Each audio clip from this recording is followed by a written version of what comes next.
the Serious TV Drama Podcast. I'm Scott, and joining me this week on our latest trip to Albuquerque and beyond, well, first, a woman who can work a room almost as competently as Erin, the legal associate. It's Jamie.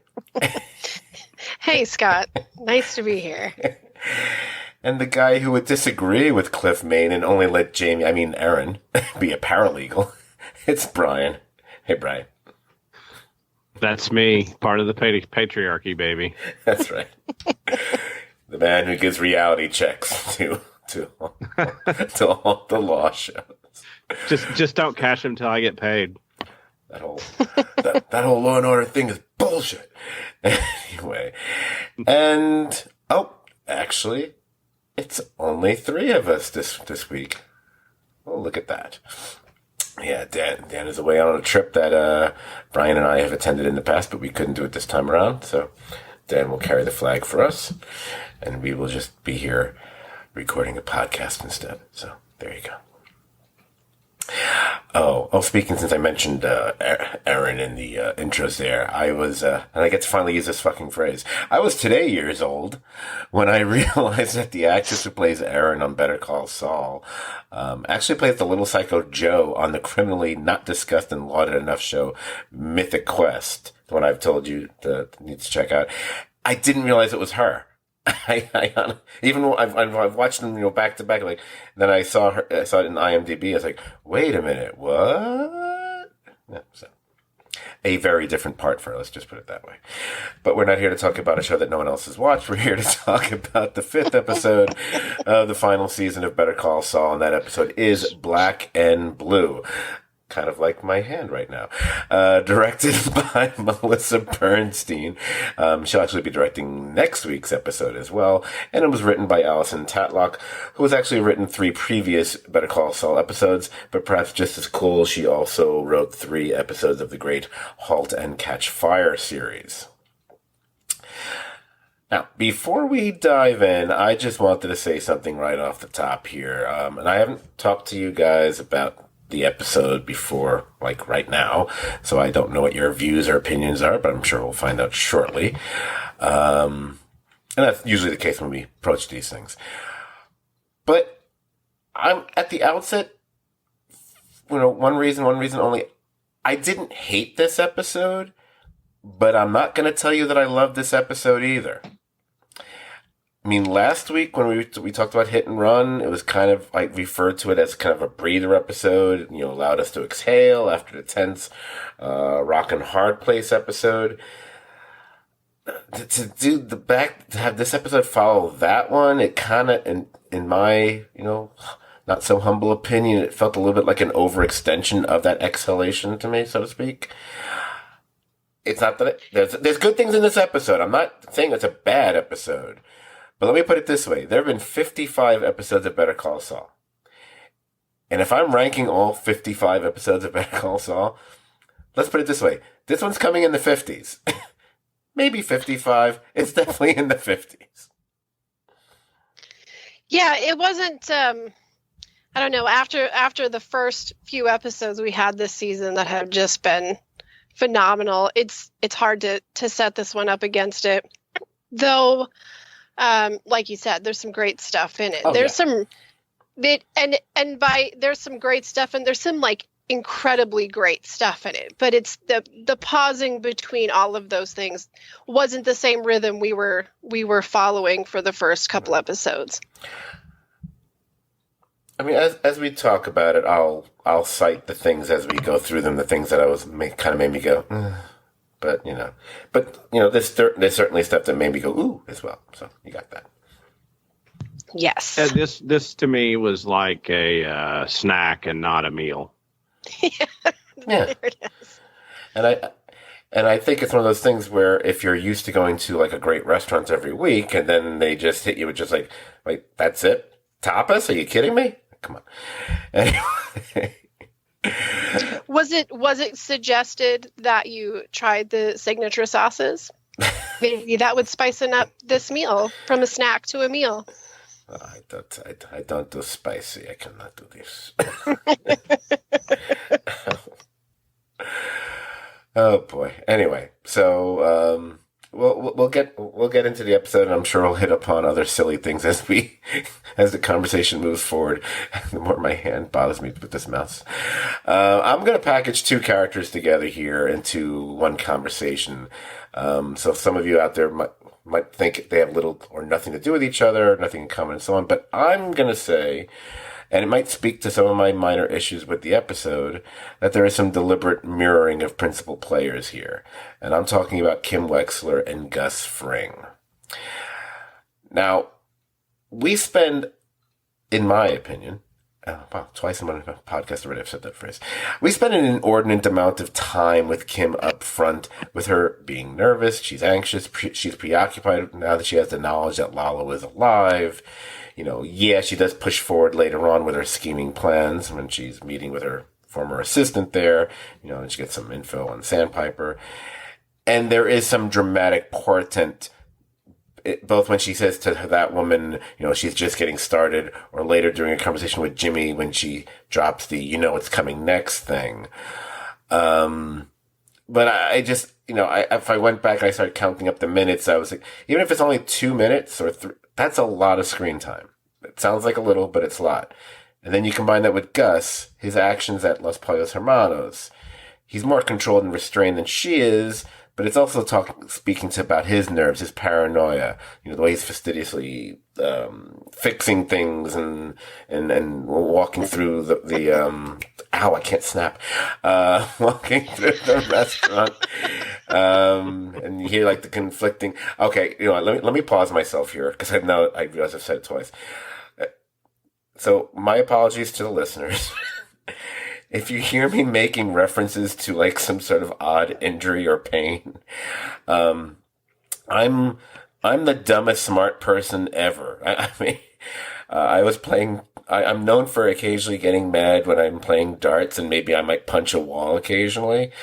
A couple of nights ago, and I won. We were winning all the games. I don't know why I was mad about one turn.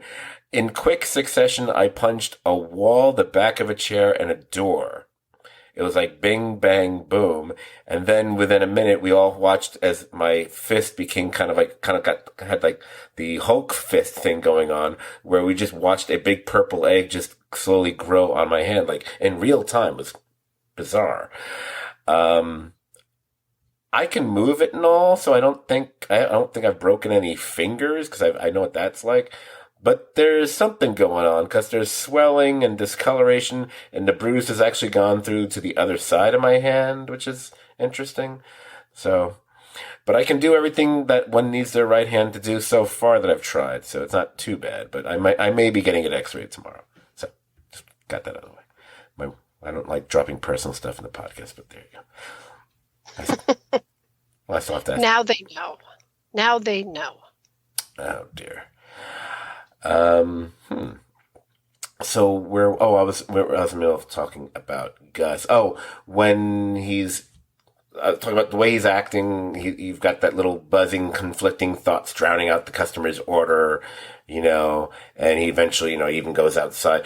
Again, it's not that it's a bad sequence of events or moments with him. It's interesting, but part of me was going, oh, you're taking up a lot of screen time with this. And, later he does press forward when he takes that trip with Mike and to the Super Lab and whatever. And there is some stuff that happens there, which we'll talk about. But it was one of those things on one, if I want to be Mr. Glass Half Full with the episode, I'm like, oh, it's kind of interesting that we're watching two very different characters, both, dealing with the thought and knowledge that Lalo is alive and how it impacts them. And then the negative, the glass half empty part of me was going, wow, this feels really obvious to me. And the shows in the Vinceverse for me tend to be a bit more subtle than that. And I thought this was kind of really like hitting me over the head a little bit with what was happening. Or maybe I was just in a negative mood when I was watching because of my hand. I don't know. Jamie, you can take the other point of view or however I like disagreeing with you guys, so it's kind of cool. So okay. It was really obvious, and his little his walk through the kitchen, his need to control, to keep an eye on everything. But I really did love when he's he's like focused on everything. He's like laser focused, looking at, as he's going by all these employees that are just like so well behaved. Anybody who's worked in an actual kitchen, like that ain't how it goes. Like there's no like one person at the fryer like meticulously flipping everything in order so nice and neat. But if you work for Gus, that's how it's done. But I really did like the laser focus, and then seeing him go out front and just kind of like go fuzzy. Yeah, I mean, a lot of this stuff was we've kind of seen it and so on, but it stands as a reminder for those who liked Breaking Bad. I think it's kind of cool to see. We know that something has to happen with Lalo that makes Gus in the future feel confident and not have to be worried about what's behind him at the level that he is right now. We get to see that he wasn't always so confident and sure of everything, because we're seeing him have it's basically like a Gus panic attack. Like that's what you get from a Gus panic attack. So it was kind of neat to see a little bit past that wall and that that straight faced exterior, like I have everything together thing that we always see with him, straighten the tie and move forward. We got to see him freak out for a minute without saying a word, just with an audio cue. But I really enjoyed it, no matter how very like in your face, like this is what we're telling you. I did like it. Yeah. And that's totally fair. That's totally fair. Again, my feeling is I'm being critical of something that it's not that it's bad. Mm-hmm. I guess here's what's happening, and I'm then probably would be like this about any show that's in its final season specifically.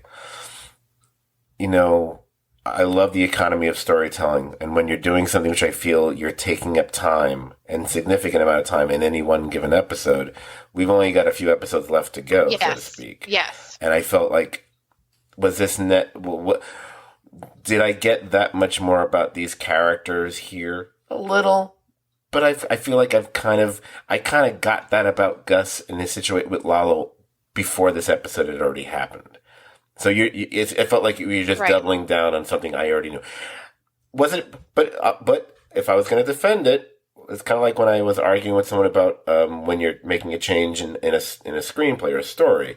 It better impact plot, it better impact character, or it better be entertaining. And even if I didn't feel that it really moved the needle much as far as plot or character for me personally, but I will say I was entertained. It's actually, it's almost regrettable that Dan is not here tonight, because we could have gotten his insight, being someone who's familiar with, a fast food chicken restaurant and the goings on. And I believe he would have given us a blow by blow, accurate. Like, well, I don't know if I would touch the visors like that, but, And it also would have been good because Jimmy refers to himself as the Colonel. Yes. Oh yeah, Sanders. I did like when he had. I again, it's just a throwback to. I really feel like this wasn't put in there because it really pushed our story along. I think this whole scene was there just as sort of like a little added, like, nod to the restaurant, because it's probably. I think there's a good chance we don't really see inside of it much ever again. And the moment where he kind of like took a deep breath and he walked out to the front of the restaurant into the parking lot was such a throwback to Breaking Bad. Yeah. And I feel like more than anything, I like to think that's why the writers put it there. It was just like the little nod of this is where we're headed. If I could interject, sorry, I just want to say, I think sort of a corollary of that's true. I think we saw it because Lalo's the last impediment to Gus becoming the Pollos Hermanos guy from Breaking Bad, and I think that's he's gonna gain some he's going to gain. He's going to level up. He's going to level up in his game once we get through what's coming. Well, it's interesting because when you bring up, and obviously the further we go along with Better Call Saul, with each successive episode, it becomes that much more difficult to really pry it away from Breaking Bad because it's become so intertwined with that. So one could see, like what you were just saying with Gus Fring, there's a lot of similarities and parallels to him in the sequence to Walter White, and how he's reacting, the buzzing, drowning out everything, whatever. And you could therefore extrapolate to the way Kim is acting and being nervous, and she's smoking. Where have I seen that before? Blonde woman nervous about possible threats and smoking. Oh, I know. Except this is a beloved character, and that was a more, for whatever reason, polarizing character, unfortunately for her.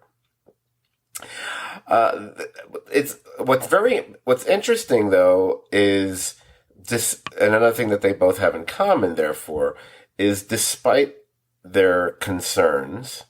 Well, more for her is despite her concerns, because his concern, what he's doing, is directly related to his concerns. They're still pressing forward with whatever plans or things they want to put into motion. Obviously, with her, it's about the Sandpiper situation. But with him, and this is where the intriguing thing comes up, it's when he goes to basically the site of the super lab, what's going to be the super lab with Mike, and then he starts doing some interesting business there. That was one of the 2 or 3 very intriguing things about the episode overall. It's like, what's he up to here? What's he plotting? I mean, I guess we kind of know what it is, but again, if it's what we think he's doing, then once again, Gus has magical powers. It is very prescient considering what we see Lalo doing later on in the episode. If you know what I'm talking about. Yes. Yes. But how would he know? I don't know. Okay. He's super powerful. How does he know things? How does he know these things? So, since we're talking a little bit about Kim here, let me just throw this at you so you guys have a talking point here. So I was on the Book of Face the other day, and I happened to come across some comments on another group page, and people were talking about Jimmy and Jim. I was about to say Jim and Kimmy. I was really about to do that. Jimmy and Kim's relationship, and this one person's opinion was, who had brought it up actually, that the thing that's sustaining the relationship at this point is the scheme, is what's going on between them, and she felt that there wasn't much else there, which is also why it's the death toll is coming for the death, not actual death, but doom is going to come to this relationship, and maybe it's more about the thrill of the con for Kim or what have you. She was kind of going along those lines. I don't really agree with that assessment, although I understand what she was saying. But I don't. I think it's about far more than that. But I figured, especially since we're in the final season, the relationship between these two is kind of one of the core things about the show at this point. So I was curious how you guys saw their relationship. And I don't mean just some sort of analytical, they're codependent. I just wanted to hear what you two thought of it, as far as what the genuine feelings or emotions are between these two and what they mean to each other and that whole thing. So that way people can listen to you guys talk. So go for it, Jamie. I don't really agree with. I can see some points that she's making, but I don't really agree with that. Like, that's what their relationship is at this point. They're together because they get each other and they're best friends. And when you are around somebody for any length of time and let's face it, like, Jimmy has some maybe lessen admirable qualities by those that he works with, like, from the eyes of those who work with him and stuff. He's, the Slip and Jimmy thing is always just right there. But I think for somebody like him, who has, as we've talked about before, has always has such control. And her demeanor is always that of being controlled and calm, and just, again, mirroring in the Gus thing, since we were talking about that earlier, not seeing past what she's showing you. But Jimmy's the opposite of that. He's like, he's feeling something when he's feeling something, and he kind of just always swings for the fences with whatever idea he has. And to her, his ability to let go of some of that control, to just go for it, like the craziest, zaniest, most dangerous, dumbest plans, and he's just like, he backs himself, he's confident with his ideas, and he just goes for it. And I think she's always admired that in him. And now she's like kind of letting go of that control, and she's sort of, for a while she was letting go of that control and just kind of like really getting into and kind of like enjoying this, like, it's so cliche to say, but like kind of enjoying this bad girl side of everything, and feeling the freedom of like putting people in their place, and not having to be so precise about just getting to be like Jimmy. And she probably feels in some ways at some point it impressed him a little bit, that she was kind of like, yeah, I can dip my toe in this and see what I'm capable of doing. Like when they could kind of, again, we go back to the bottle top, like that was a trophy of one of those moments where she dipped her toe in there and she was damn good at that kind of thing, and he admired her for it, and then they brought a trophy home. And I think it just started with that. And I think it's just rolling up and up and uphill. And now she's back into that place where she's going to have to have control, keep the demeanor, keep it going. And the struggle is starting to form, because just like she knows Jimmy knows her. And the things that he's always admired about her really haven't been, she isn't showing some of those same qualities that he always admired in her, and maybe she kind of like threw to the wayside, like it wasn't important enough. But maybe that's where the struggle is. But at the end of the day, they're together because they love each other and they like each other and they're friends with each other, and they can see the world around them and the hypocrisies in the world around them with the same set of eyes.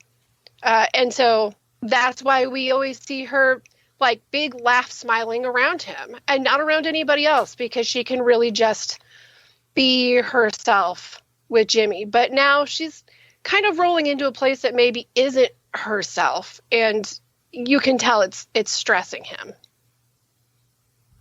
I think it's just her, what she likes about him. She has it, and now she's becoming a version of him, like when he returned from the desert and didn't tell her, didn't want to talk to her. Now she has a piece of information. She thinks it is protecting him to not tell him. Right. But I think the love and affection and appreciation for each other is there. I think both of them think they see something in the other person that the rest of the world doesn't see. And I don't think that's been damaged in any way. No, I agree. I don't think that part has been damaged at all. And the secrets that they're keeping from each other, though, I guess it's like positive toxicity, because it's really dangerous. The secrets they're keeping from each other is incredibly dangerous, but neither one of them is, it's okay. It's not like when Walt kept secrets from Skylar because of his own like selfish desire to not let go of the path he's like, the control and the power he's starting to gain. they're literally keeping secrets from each other because they think the other person would be better off not knowing. Like, they want to try to protect each other from that, like, awful truth that's looming over them. Like, the little thundercloud that follows them, they're just trying to shield the other person from having to suffer it. And I would give Kim the benefit of the doubt that, I mean, she probably thinks Mike is a competent enough guy. Yeah. About it and doesn't have to know. Yeah. Yeah, I would agree. Yeah. I mean, I think obviously it's obvious that she wouldn't be telling Jimmy about the Lalo information because he would just revert back to the way he was when he came out of the desert, yeah, and everything, right? And he's finally coming out of that, or he's still somewhat, he still feels like a more understated version of himself when he's with her as of late, but he's definitely coming along. So yeah, look, it's a trope of all even decent dramatic shows where most of the drama is based on people keeping secrets from each other. Because every other show would not exist. You know, how many shows have we watched? Like, you know, if everyone just told people stuff, you wouldn't even have a show anymore. You know, it doesn't matter. Well, it's the thing that, like, you know, 25, 35 years ago, the problem always arises because no one could get to a phone. And now we have to keep secrets because we all have the phone. Everybody lies. Everybody keeps secrets. It's just the nature of it. We just dress things up more now, but they're all soap operas at the end of the day, no matter what people choose to believe. Yeah. Yes. Oh, I thought it was funny when we see him trying to put on the makeup to cover up his bruises later on, and thinking like, he has to know if it's going to work. So wait a minute, has every character in the Vince verse at some point put makeup on their face to hide bruises? Because we certainly saw Jesse do that. It's funny whenever I put Breaking Bad on Netflix, it always defaults to that picture of Jesse putting the makeup under his eye for some reason. No matter what season or episode, I don't know why they picked that still shot. Of course, Walt has done it. I think Mike actually put makeup on a bruise at one point, if I'm not mistaken. It's just one of those friends like, oh, here we go, you know, take a shot. And I gotta tell you, like, it isn't easy to cover any, like, dark pigmented, like, spots on one's skin with just a little bit of concealer and foundation. Like these guys going in there without, I mean, I'm assuming they haven't been practicing and putting makeup on every single day of their life for 20 years, but I mean, somehow they managed to make it work. And it is also very, very amazing that their significant other is always the exact color match. Just saying. I was actually going to say none of them actually do it all that well, but okay. It's like, no, oh yeah, it doesn't look like a professional job. So that's why in your drama, Scott, you should cast Robert Smith of The Cure to be, you know, one of the leads, and he would apply his makeup with great aplomb. Oh lordy! I don't want to show bruises anymore. and they also. What's wrong with you, Robert? Today you only have one black eye. I'm not sad enough. Well, you know. Well, I would call him now, but it's Thursday, and we know that he doesn't care about Thursdays, you know. I can be hip. Care about you. I can be hip anyway. I also thought it was funny. It was a very sly little thing they got away with there. Not got away with it, that they plugged in there with him putting on the makeup and her making the joke, or not really making a joke, actually kind of being serious, I thought. Yeah. It's like, no, go with the bruise. You know, I'm Saul Goodman and I'll fight for you, pow. It's like, and the very first time when we see a commercial on Breaking Bad, what is he saying? I'm Saul Goodman and I'll fight for you. Speaking of which, actually, I should mention, because I said earlier that the title of the episode is Black and Blue, and, you know, you're wondering if they're referring to Jimmy's bruises, of course, or is it a wink at the season 2 episode of Breaking Bad, which was titled Negro y Azul, which is Black and Blue, And that episode actually aired just before the Better Call Saul episode. So I started going, ooh, could that mean the next episode is going to be a momentous one in the Saul Goodman timeline? And I saw the ad, like, maybe, I don't know. There was a lot of numbers and there was a lot of theories going on this week all over the World Wide Web about all of these numbers and these really long camera shots setting on the numbers, like her alarm clock and something about how the reflection it showed the reflection of the alarm clock and it said lie in the reflection, and then and we saw it too when we panned over to like Gus's like hideout home, and it showed his address on there, and then the boxing ring, like they had like a huge sign, and the majority of the sign was the building number. So I don't know. And seeing as we got that like little tease, before the season started with the numbers being laid out at the crime scene, I can understand why people are like digging and trying to find out what some of this means, but I don't know. I haven't come up with anything. Okay, someone needs to tell these people it's not fucking Lost. That's not what they're doing. And the thing with the... But this is what happens and the when thing you they get did with, people calling phone numbers and finding secret codes. And what season was it when Gus came back? Like the first letter in every title. So like this is going to lead people into digging. They led us down this. Oh yeah, but down it's digging for cute, silly stuff. It's not for anything of any meaning. The ad was basically just to tell us what the date was the show was coming back. That's all that was about. It's all fun and games till a pizza parlor in Albuquerque gets invaded. Okay, right. There you go. You're right. There it is. So since we've brought up the boxing thing a few times, let's talk about Howard, and that'll be my next issue with the episode. So first we have that scene between Howard and Cliff Main, and that's where Howard picks up on what's been going on, and who's in his mind, at least at this point, who's behind all these things that have been going on, and what he has to do about them. It's gonna be more interesting when he actually finds out. Oh, guess what? Someone else is equally responsible, which leads to Jimmy going to, I almost felt like, don't tell me he's going to an abandoned warehouse, because this. Please let's not do that trope. But that's something right out of Arrow. Please let's not do that. But yeah, it kind of was. No, but it's always like, oh no, it's a gym. No, whatever. It's a gym. And There's gloves. Howard is there, and he challenges him to a boxing match, maybe just to get it out of their system, maybe whatever. Blah blah blah. Okay.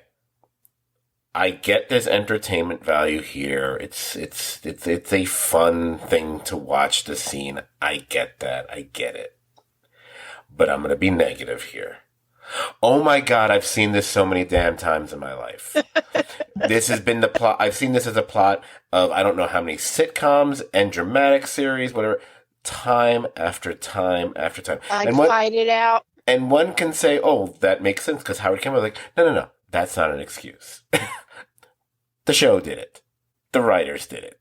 They still did it. Don't tell me, oh, that's just the way Howard would think. That doesn't work for me. Because I just felt, I rarely ever say I'm not buying something, and I kind of wasn't buying this. I wasn't even buying that Howard would know this guy who, this creepy, whatever, non-speaking gym owner, who seems kind of like, shady to say the least. I was like,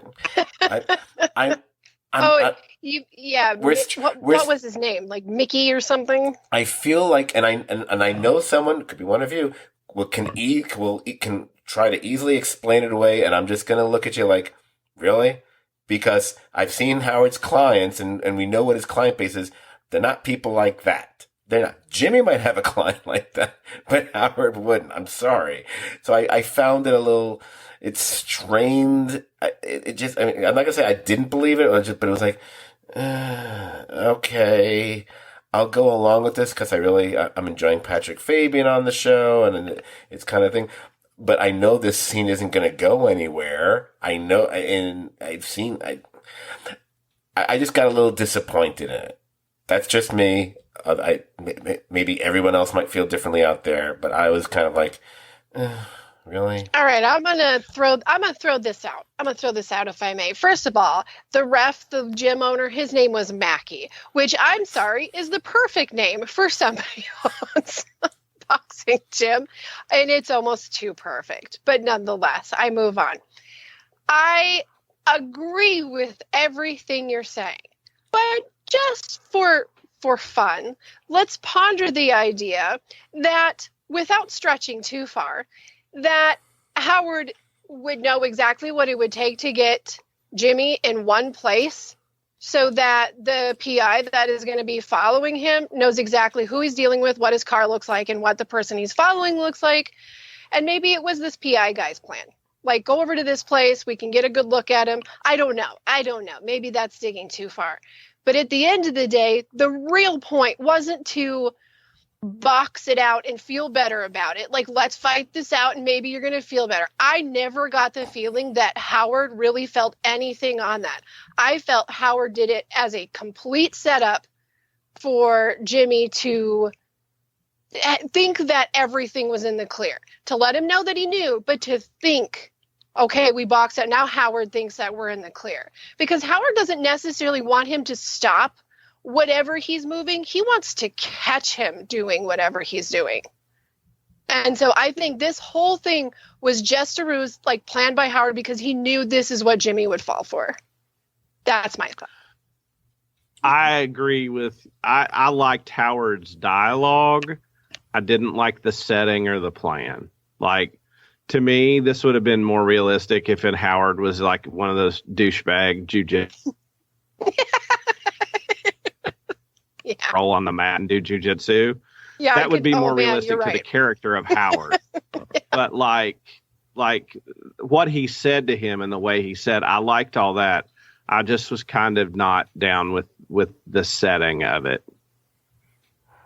I also have to say, it's something kind of watching, like, Howard's getting, like, the last good punches in, like, he's fighting nobody, and like, and no, like, I think if you really set the two of them up side by side, this would not turn out the way with Jimmy on his back. I just don't think that that's necessarily true, but again, I really don't. I don't feel like. I think Howard. I think Howard would kick his ass. Thing. No, I like that. I think Howard. Actually, I think Howard would kick his ass too. You think so? And I wonder. I want to ask you guys a question. In the Saul world, yes, but as the actors go, like, I'm just like saying, as actors, it's funny because we just watched Odenkirk and something where he just went and, like, kicked the crap out of a whole bus full of hooligans. So then we see, like, someone like Howard in his, like, little white and blue shirt just, like, beat him down. It's like, what? This is not how this is supposed to go. I'm probably going to think more of the previous 35 years or whatever it's been of watching Odenkirk do stuff than the one goofy John Wick style movie from last year. I'm going to be more thinking about, I'll be thinking about it as the porn actor. Ask you guys a question. One of the Salamanca twins, I'm not sure which actor, the word is that one of them actually had to do that training so that Howard looked like he had been I think it was Luis Moncada. Yeah. Something like that. So I want to ask this. I want to ask this question. Watching this scene, did you wonder if this is maybe where he had his heart attack? I had wondered about that, but what is said is based on who our directors are. It is either episode 2 or episode 12, because it was Vince who was there on the set that day. But they do shoot stuff out of order. Yes, for sure. So it would be kind of hard. And I hadn't even thought about it till this scene. But there was just something visceral about it. I think I've heard that some people have speculated about that. I'm going to say no. The setting of his heart attack and everything was outdoors. When it happened, as far as I can recall. And while they will shoot things obviously they can shoot things out of sequence, out of scene, or even out of episode. My impression was still it was fairly late in the run of the show. That's what I felt too. Like that, it seemed like they were almost wrapping it up when it happened, because it wasn't but maybe 3 weeks after his return that they were like done. Yeah, it just seems odd to me to think that it would be. I mean, again, don't know anything for sure, but it just seems this is the 5th episode of, was it 13? It's gonna be 13 episodes. And it seemed like they were like they maybe had like maybe a month left of shooting to go or something, but it just delayed everything by that much. I could be wrong about that, but it's just. And it was something like 5 hours. It was something like 5 hours after they were done shooting that day, so they weren't shooting when it happened. But whatever was shot that day is still being used. Mm-hmm. So I have heard that. They also said anybody who has a keen eye could kind of see he was off color that day. So like you might be able to tell he's not like feeling hot. Right. But it didn't happen until 5 hours after cameras were rolling. Right. I'll give you this with your I don't know what to call it. Your take on it before Jamie. What I think I will agree with. I don't agree with the part about setting up just so the PI could get a look at him. Or that's I mean, that was a little bit of a stretch. That's a huge stretch. I truly believe Howard was just throwing some bullshit. That I believe. That to lead him to think that he would think it's all over and just walk away from it. That I can go along with. Everything else, no. Here's a photo there. Here's his address. Like I said, if you rewind and listen, I think that was a stretch and probably just. Oh, I know. I heard you. Me going, but I really like Howard knew what he was doing. Howard wanted to just fucking hit him. Well, straight up. Obviously, but. Then like he's all like, there, now maybe it's out of your system or her now, like go play. Like go. But did play. Jimmy stop and go back?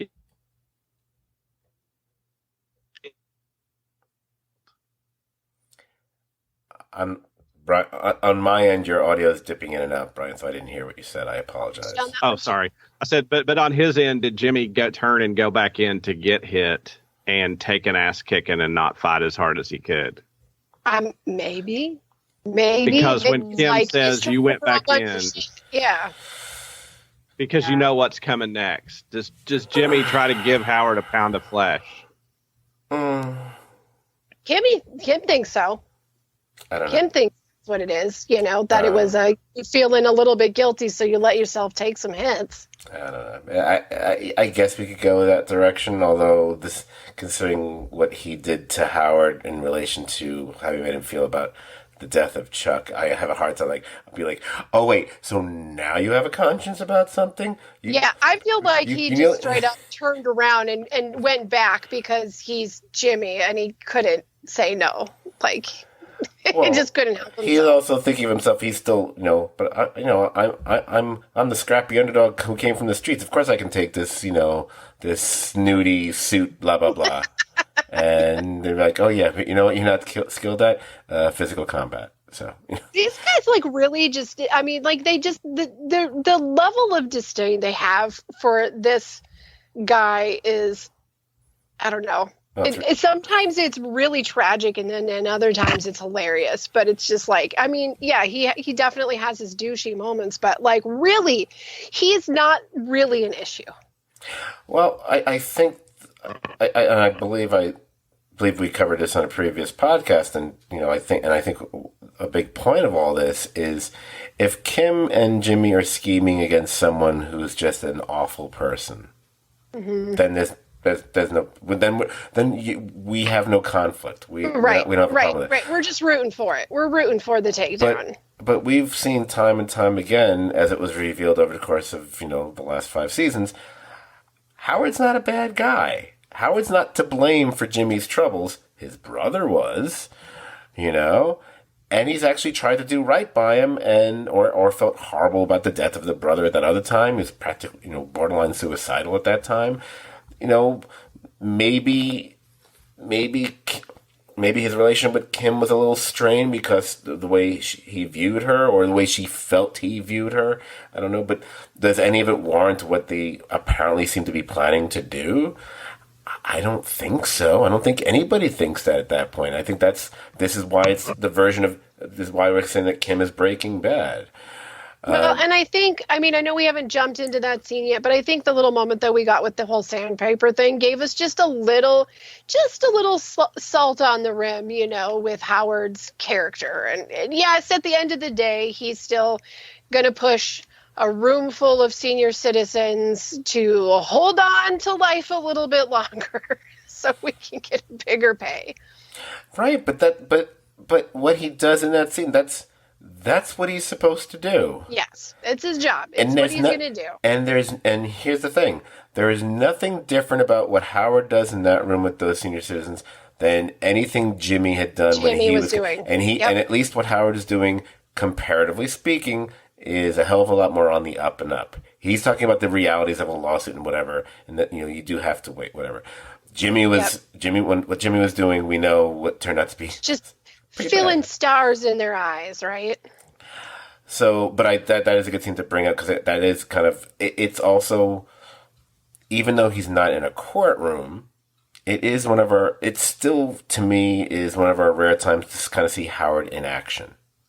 You know, it's like, Howard can't, don't forget, there's a reason why Howard is a partner, whatever. He can be a very persuasive, well-spoken guy.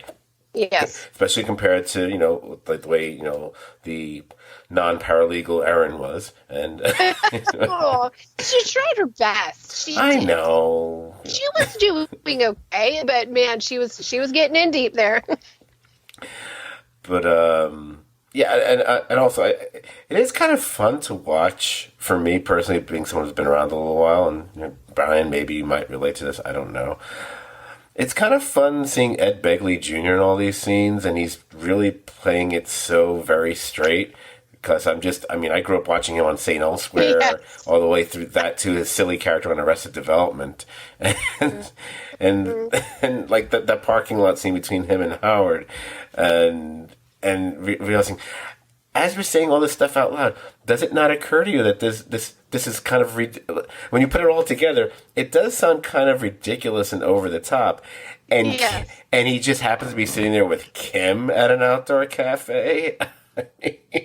It's one of those things, like, it's not the best plan. He should be seeing through this, but he's not. It's like, really, the day after some of Jimmy's ex-clients are here, now he sees this when he's sitting with Kim, doesn't put that together. Not the smartest lawyer.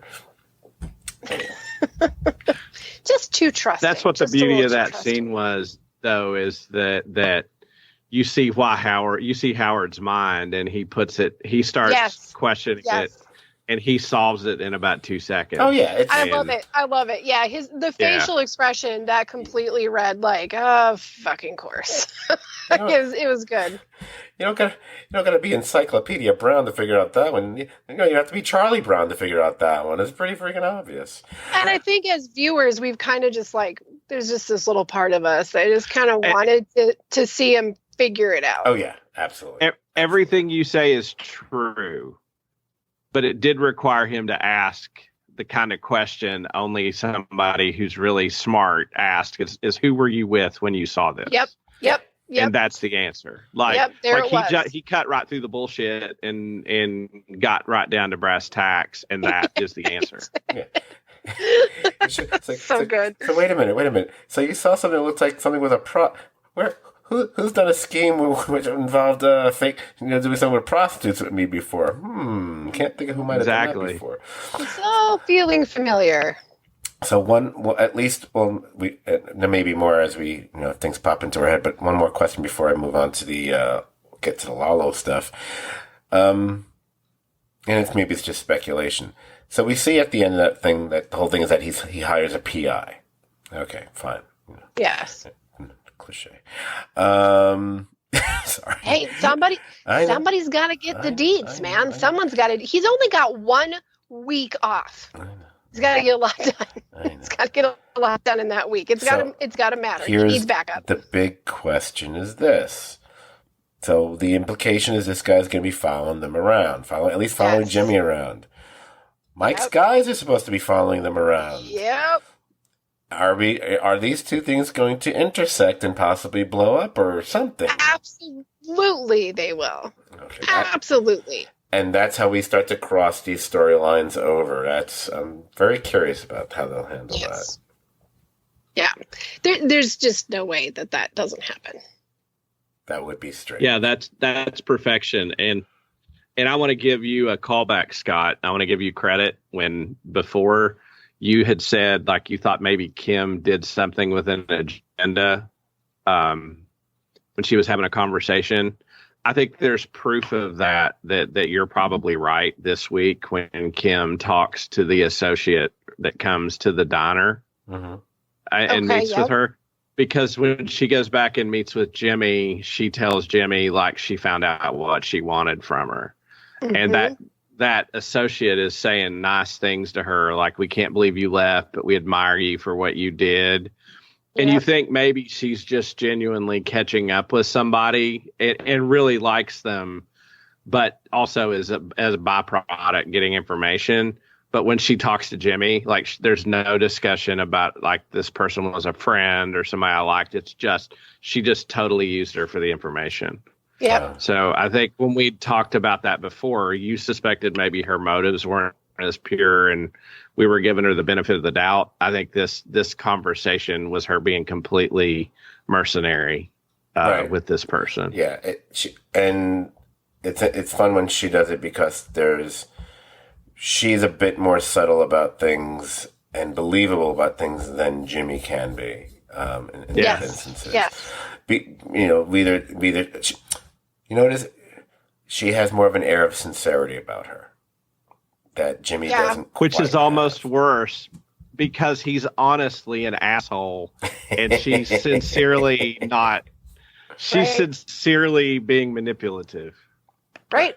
But like I've said before, Jimmy is he's clever, but she is fucking sharp.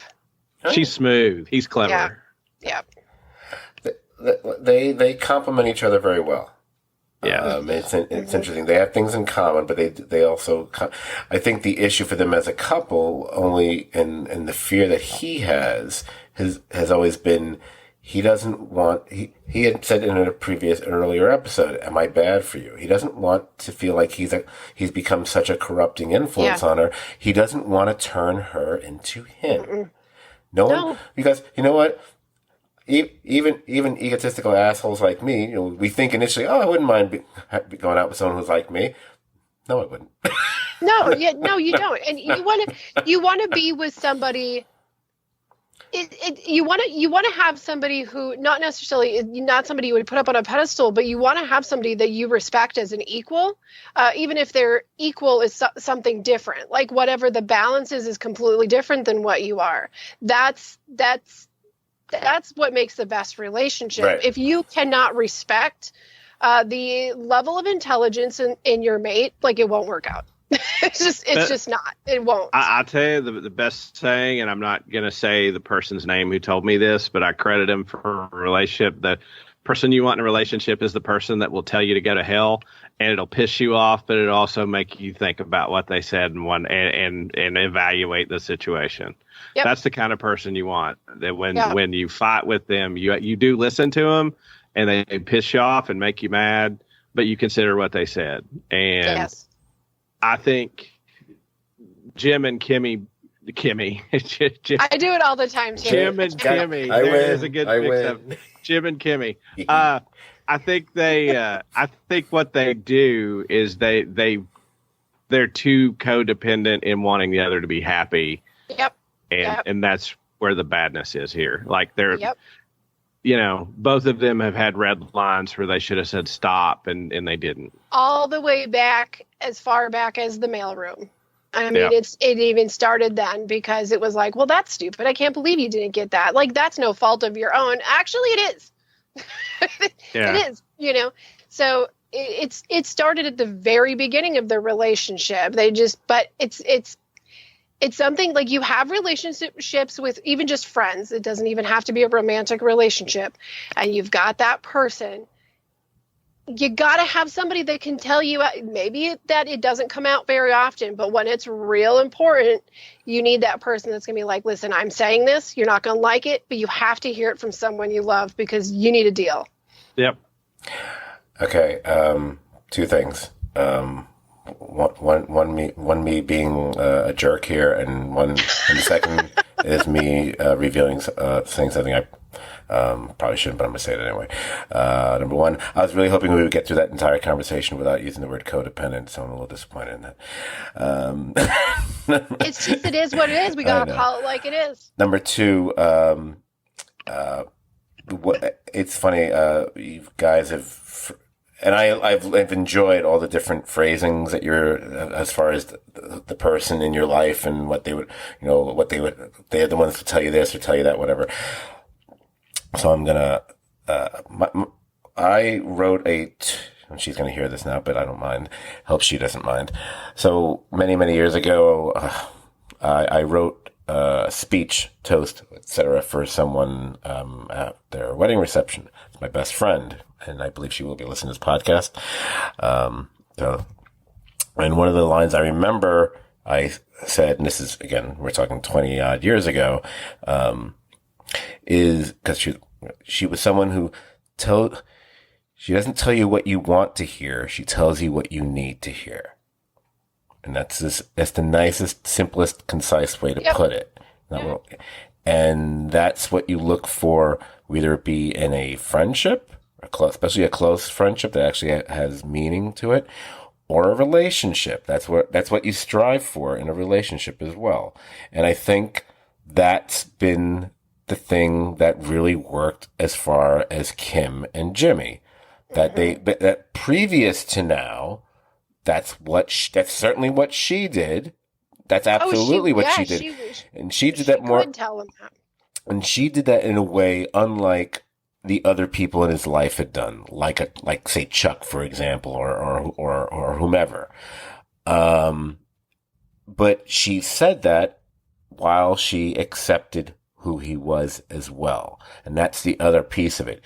The person has to be able to accept the way you are and not, despite all his flaws and all his issues and situations and whatever, she's never tried to change him. She's tried to keep him from, sabotaging, going too far, doing something which could, lose your license or end up in prison, all those other kind of things. But as far as the intrinsic person that he is, I mean, we go all the way back to them sharing that cigarette in the parking lot in the very first episode. There's always been that link, a friendship between them, and it just became something more. Now, granted, one can say it was the beginning of the second season. It was their first little con game, which kind of suddenly elevated things.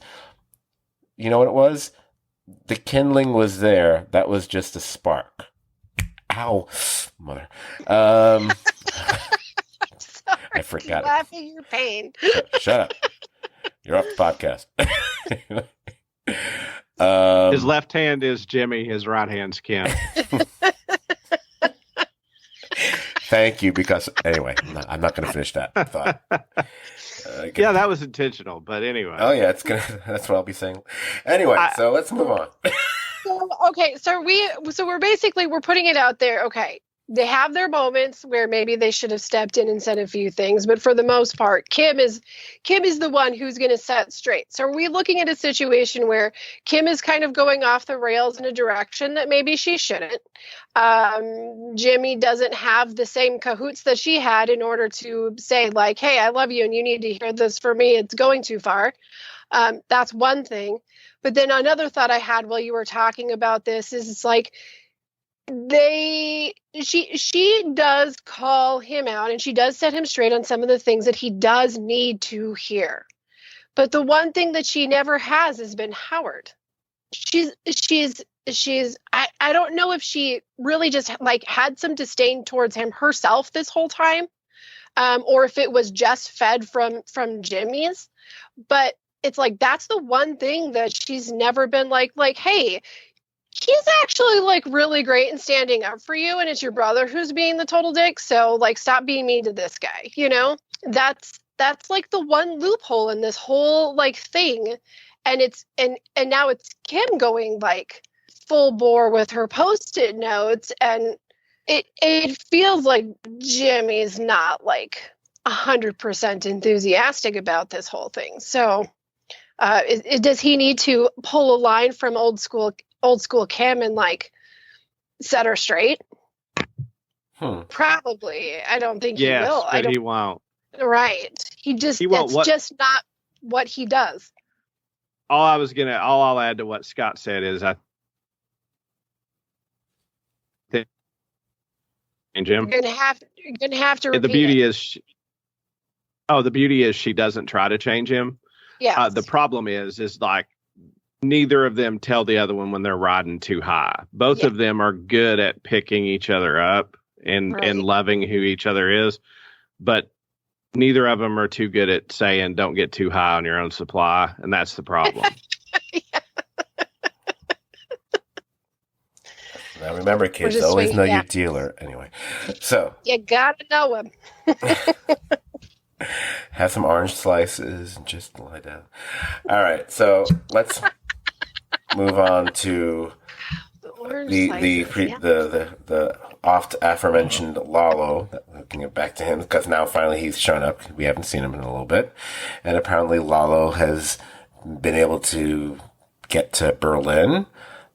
Interesting. Trying to figure out how he managed that, but okay. He ends up in Berlin, and we find that he meets Marguerite, the widow of the late Werner. I know it's Werner, but I'm gonna call him Werner. He's Ben. That's the name that's the exciting name that Lalo has picked. So yeah, he meets her at that bar, and Lalo is Mr. Charming because of course he's Ben. There's that moment where you're like, wait a minute, she's not gonna bring him inside. Because I didn't know which would bother me more, if they actually did anything with each other, or if he went inside with her and killed her. Because both possibilities were bothering me a lot at that moment. But it says like, no, wait. So he parks himself, out of sight across the street for like the rest of the night through into the morning until she leaves. So anyway, I'm not going to go through the entire thing. I'll let you guys talk. We can just talk about it together here. Obviously, it was nice to see where the hell Lalo was and what he's up to. And which is what goes to my thing about Gus earlier. It's like, wait a minute, how does Gus know that Lalo would be on the track of the Super Lab? That's a really odd coincidence as far as I'm concerned. But I'll go along with it. So, what did you think of the Lalo stuff? And whoever wants to talk first, just talk. You go ahead, Brian.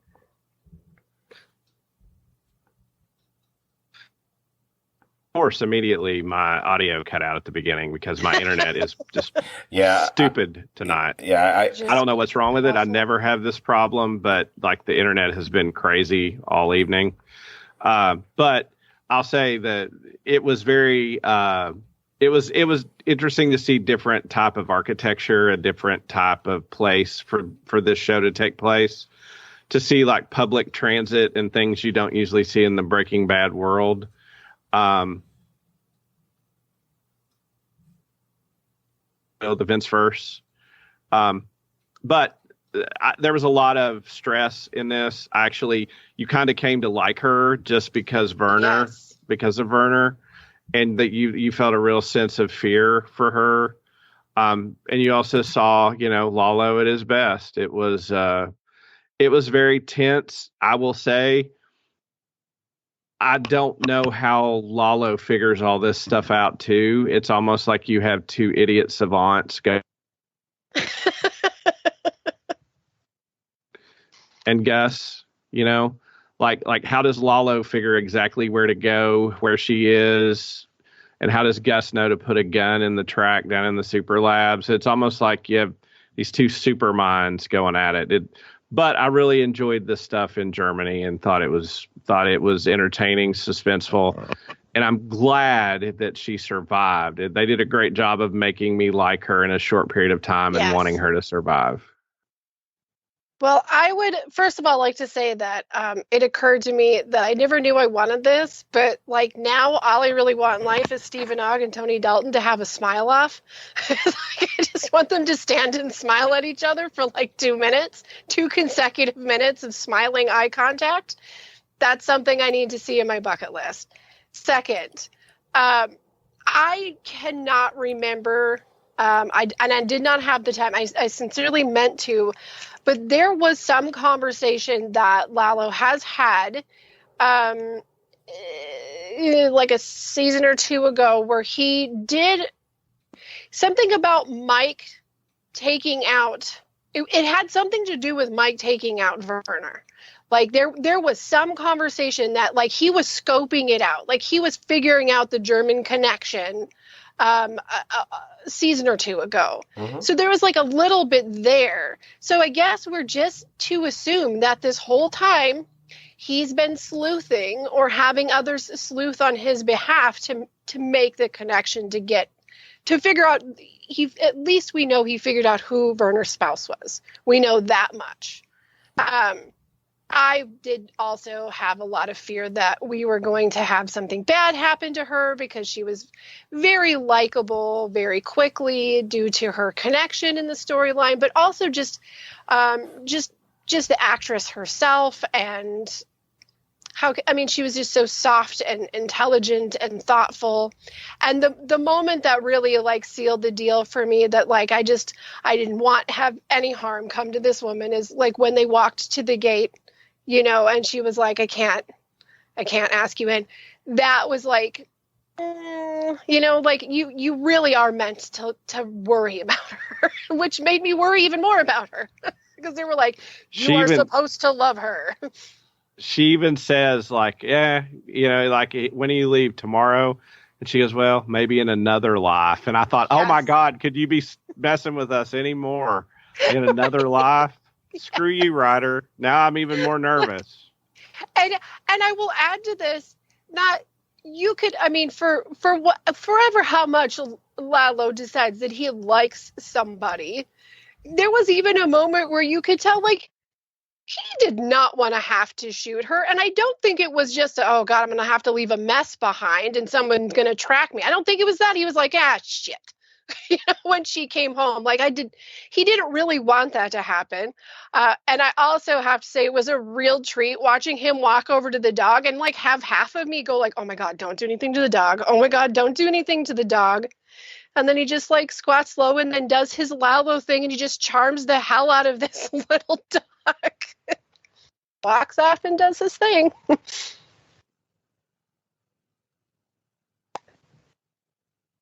Sorry. The stuff. I understood why Lalo obviously already knows about Werner because that happened back in season 4? Or was it 5 when Mike kills Werner? Was it just last season? I feel like it was 2 seasons ago. COVID has confused everything for me, so I can't remember when exactly. It was. But because that's essentially one of the things that leads to Werner's demise. He's even on the phone at one point, and he's the whole thing, whatever. So he was already kind of on the track, of just something going on with the German. You're absolutely right, and that's what leads. It's just I didn't question him going out there at all. It made perfect sense to me. My question is, how does Gus know to be doing what he's doing in a super lab? How does he know it's gonna coalesce there? It seemed. Whatever. I don't mind it. Listen, you were supposed to put together that when he like walks out of the kitchen, walks out of the dining room, and walks out into the parking lot and stands like a superhero looking around into the mist, that he knows things. Because every time he does that, he knows things that are unexplainable. He just knows them. I also find the way that bulletproof vest thing under the shirt looks, it kind of disturbs me. I don't. Is it because he looks like more robust? It looks like a weirdly articulated action figure. It just looks kind of bizarre to me. Well, okay, I'm gonna torso. tell you, it is a thing. It is a thing. As somebody who grew up in a household of like a police officer and knowing what like my father looked like with or without the bulletproof vest, it is a thing. It's like you're right. It's very like it just changes movement. It is a little awkward. Right. No, I can imagine. Actually, I found it just very odd and distracting when I saw it on screen, especially when he's walking toward the screen. Yeah. Since we're talking about the Under Armour, we have seen 2 different times where he goes to his ankle, like to his weaponized ankle. Mm-hmm. Is this going to come into play? Oh, of course. Like, is this going to be his? Like, I just saved my own ass with this weapon. So, and that's not the same weapon that he stashes in the sequel. It's 2 different things. So I'm assuming because what's the phrase that usually Dan is here to bring up? Is it or Brian will say it for me. Is it Chekhov's gun or what the hell it is? I always forget what it is. When you've been shown something, we have to build to it then. It has to be used. So Chekhov's gun. Yeah. Yeah. Which is funny because it should be Chekhov's phaser. Why would he have a gun? It makes no sense to me. See, Dan's not here. I'm making Star Trek jokes. I ain't here for it. You know what? You got half enthusiasm for me. That's what I can do. That's all the Dan I can bring. Hey, after the last couple of years, I'll take getting half enthusiasm out of anybody or anything at this point. Yes. Okay, so Mike, here the question. So he goes back to the house, trying to find some information, and he finally comes across that little it's like a slide rule which has been preserved in lucite, like a little in memoriam award commemoration, not an award but a commemoration, and we find that the inscription in German, it's from it's from the boys, in memory from the boys. But he sees something that's like a sticker, and we see this, and this is what the cold open is for of this episode.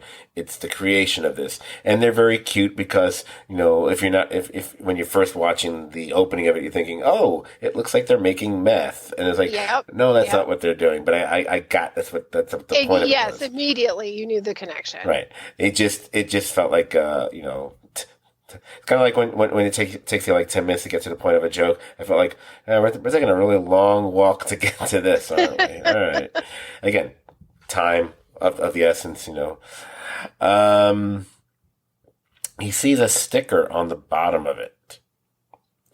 Did any of you know what that sticker was or it indicated? Was it a name? Was it a plate? I wasn't sure what that was exactly, and I didn't want to make an assumption. And I haven't read about it. It's the shop that made it, and it's where the boys got it for him, and I suspect that will be in Albuquerque, and that's why he'll use that to continue to trace back who the boys were, who bought it, did Mike buy it, whatever.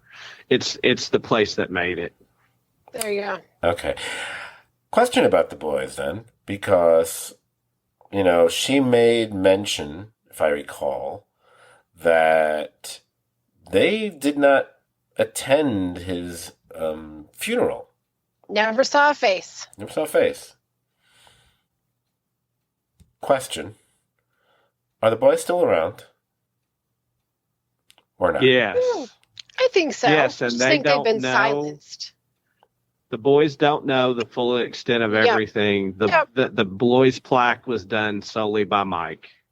Yeah, I don't think I don't think they know he's gone even. I could bet they didn't even know he was gone necessarily, or if they did, they had no idea it had anything to do with anything with them. Okay. Just wondering because they all strike me as potential loose threads, and we're dealing with someone who doesn't care for loose threads, so and he doesn't exactly have compassion or empathy or care about people, relatively innocent people dying. So why would he care about having a few Germans whacked? I'm just putting it out there that I think most likely you're right,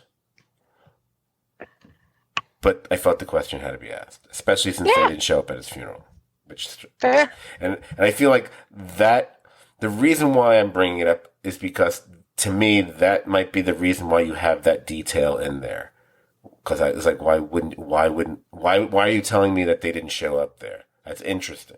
Again, I'm like 90-something% sure you're right, but I just want to put it out there. It's possible. It's probably not. It does. I mean, but it also it stands to reason that he would see the red flag in somebody who cared so much about his crew is that he referred to them as his boys, and then they didn't come to the funeral. Like those two things just don't add up in the normal world. Right. And again, most likely they're fine, and maybe he'll dig up that asshole guy again. Of course, if he's gonna go, but the thing is, if he's gonna go back to the shop where this was created, which is in Albuquerque, I'm pretty sure all those Germans are back in Germany. So I don't know if he's gonna. Right. He's already there. He's wasting all of his miles at this point. Right. I mean, I'm still trying to figure out the whole. Okay. I just, I love that it's so much more difficult just to get back into freaking Albuquerque than it is to go to Berlin. But okay, sure. Does he have a private jet that I'm not aware of? I don't think so. He probably does. He probably does. Have you seen his smile? He could get somebody to fly him. Wow.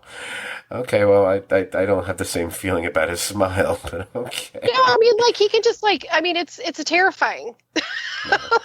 It's just terrifying. There's just something that's like, okay, I will fly you for free because otherwise I'm going to die. He has the kind of smile I imagine there should be like a little bird picking things out of his teeth whenever he does it. So, well, it's definitely got like that. There's some menace. There's this really like syrupy sweet menacing thing that happens with his smile. So, by the way, I hope someone listening got the joke I just made because that was a very intelligent joke I just made. I got it. Just saying. Symbiotic improved relationship. 15% by explaining it. Wow. First of all, I didn't explain it, so fuck you. I'm just saying I hope people got it. Because as the great, was it David Tell who said it? Everyone who's going to get it's got it. Or whatever. Just want to make sure. I was more worried that it got talked over and so no one heard it. Anyway, because it's all. We all know it's there. Yeah, whatever. We got it, Scott. We got it. Oh, there's the cricket. Okay, so I feel we've kind of covered the episode pretty much. Although there might have been a couple things I might have left out. Is there anything that occurs to either of you that you wanted to mention? Because we might have glossed over a few things, but yes, there's one thing it's really not super important. Just thought it was really cool. The camera shot we got in the garage, where we had the camera attached to the garage door with the trunk that Mike came out of. Yeah. I just thought it was a beautiful shot. It was great to actually, my son was watching, so it was kind of great to pause and like talk to him about just like, well, how many times have you seen the viewpoint of a garage door? So like they're always so damn creative of where they set those cameras, the angles we get, and it was just another thing that I love to see. Also, it was one of those things that just hadn't occurred to me until we see it happen, of the fact that they would even have to smuggle Mike in. I was like, oh, okay. Yeah. That's interesting. Yeah. All right. I get it. It's one of those, I hadn't thought of that, but yeah, because especially if they're right down the road, you can't keep having all these guys and like, SEAL Team 6 and mosey on over. And the troll from the bridge of whatever. Anyway, okay. Well, I will add to that. Let me say the one little artifact, the fact that the song Georgie Porgy by Toto was playing on the radio is a beautiful bit of storytelling to tell you a lot about the person driving that car. See, I have to agree because if they just went with like a more obvious cut, your your Rosannas, your Africas. We were like, oh, but they went for like a deep cut that if you don't have the captioning on, chances are, unless you really know your total Toto there, you'd be like, what's going on here? I'm not sure what this is. Very nice. Back in the olden days, I would probably end the podcast and put that song at the end, and then then our podcast can't be played in like 18 countries. So and one. Go. You know what? Enough with Toto. I'm going to point out one more thing. There was no Duran Duran in this. I'm sorry. There's no Duran Duran. We're moving on. When we had Saul, because I'm gonna say Saul because we were in Saul Goodman's new office, and he was trying to sweeten the deal. What we didn't even cover that. We didn't talk about Francesca. We didn't. Oh. So I think it's really important that we pop in with this scene because like she's our gal going forward. Shame. What's interesting about reintroducing... And she stares at the shitter.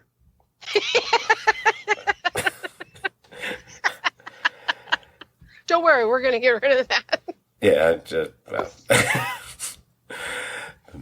those Southern phrases I love so much. The Francesca thing was interesting because...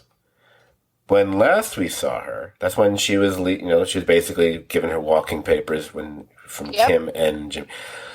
When in this instant, this is now the way she's acting. Her reacting to things, whatever. Like, oh, this feels more like the Francesca we're familiar with from working for Saul Goodman. So we kind of see where that starts to happen. Although, I'm sorry, there's still things that he says to her in his very first Breaking Bad episode, which I'm like, how do we get from here to there? That's one of those, okay, we're just going to have to accept that because, they didn't know they were going to do a show like this. Because we can't really see Jimmy being lecherous to Francesca at this point, but he certainly is in the first Breaking Bad episode.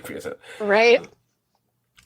I have to say when he's like, oh, and the signing bonus, it was my favorite moment in the entire episode is when he's like, oh, did I mention the signing bonus?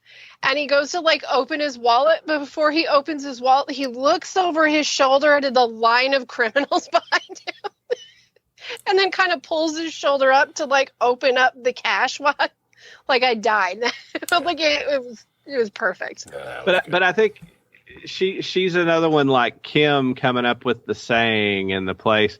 Like you're finding behind him are these women who shape the world. Because she says like, if I take the job, I get say in the decorating or something like that. Like so the monstrosity that becomes like part of it's her design.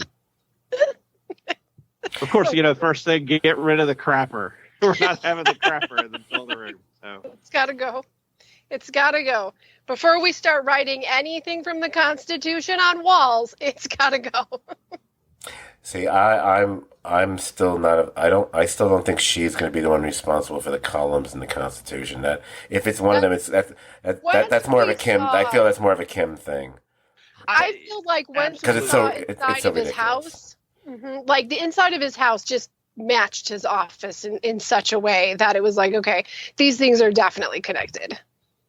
No, but you see him defer to her. Obviously, he knows she's good and he needs her. Yep. And he is deferential to her. And it would be interesting looking at this show to go back to see his interaction with women compared to men. Because it's almost like he's a mama's boy. Yes.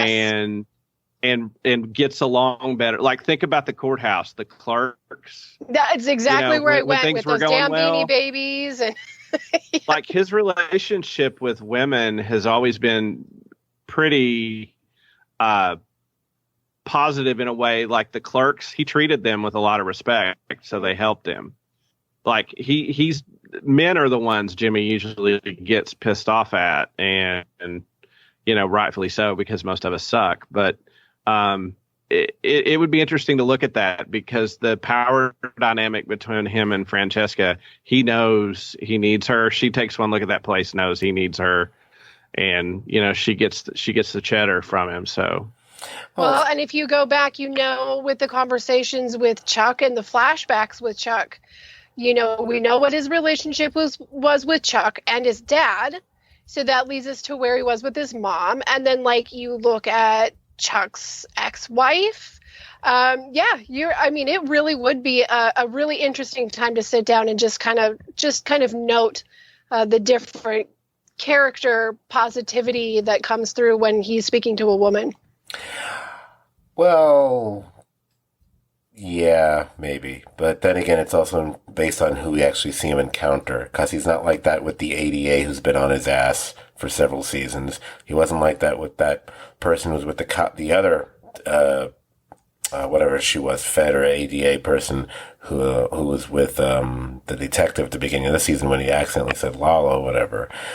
He's doing his pure routine with them. So it's really... For me, at least, especially once you get into the Jimmy becoming Saul or creating the Saul persona thing, which he had a lot of that still as Jimmy to begin with, it goes more to what we were talking about earlier in the season. It's the punching up instead of punching down. It's who's in authority. And here's the thing, unfortunately, we can, whatever. It's like, well, just because of the nature of society and for whatever, who are you hitting more above you in authority? It's going to still tends to be more of a male dominated world in that sense.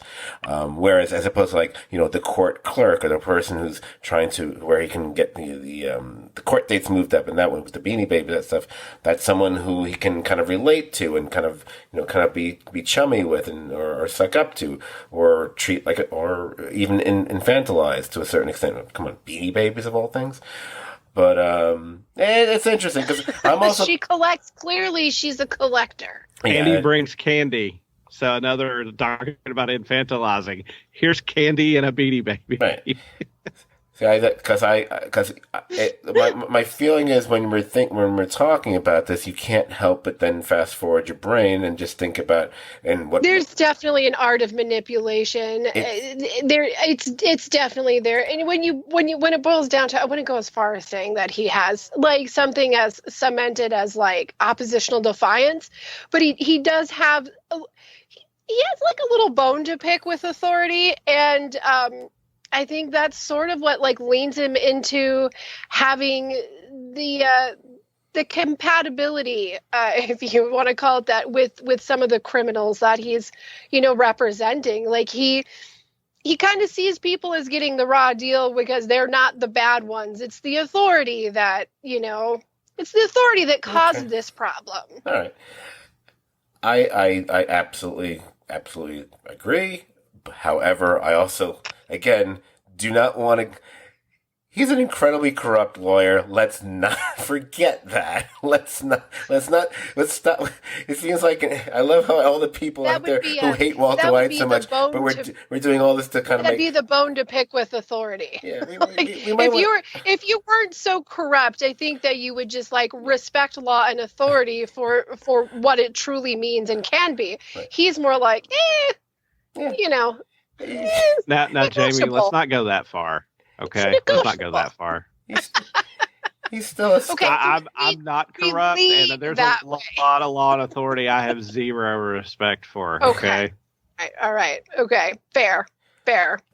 Yeah, you're not making tons of money on laundering drug money and advising people to be killed. But yeah, it's okay. It's true. I mean, you're not. Your only issue is authority. I love how Walter White everyone wants to nail to a wall, but everyone else will nail them to a cross instead and give them a break. You're no. Listen, they're all bad people. They're all bad people. It's legit. It's just. It is the human condition to believe the one with the better personality.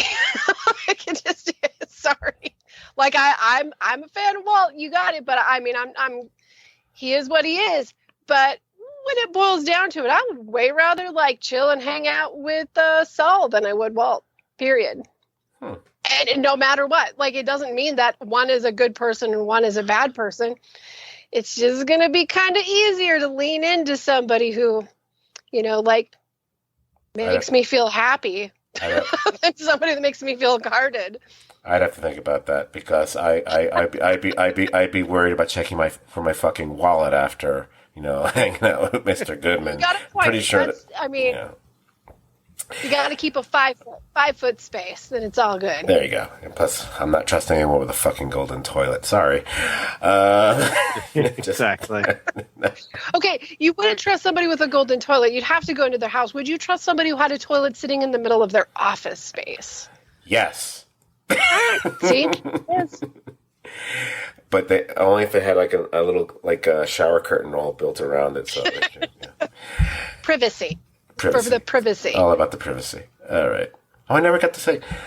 No, I'll wait till I'm doing the wrap up. Speaking of wrapping up, are we done with the episode? Can I start? I think we've covered. Good, because my hand's killing me.